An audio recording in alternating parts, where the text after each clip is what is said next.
Right now, I'm going to be telling you three-dimensional things that rule success.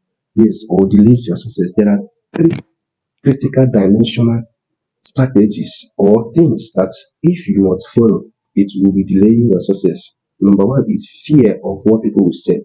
See, let me tell you, if you really want to survive on this planet Earth, you have to put aside what people will say. Because what people will say doesn't matter. What matters is that that thing that you are doing, is it the right thing to do to succeed? Number two is thinking the opportunity expires. They say that opportunity comes but once. Some people will be thinking about opportunity that come to them, whether it's right or wrong, this and that. You'll be thinking on it. The opportunity expires. Then the last but not the least is your comfort zone. That's your soft bed that always feeling your destiny. Growth is uncomfortable, but regret is worst. You have to change your narrative and mindset for you to be able to succeed in this life.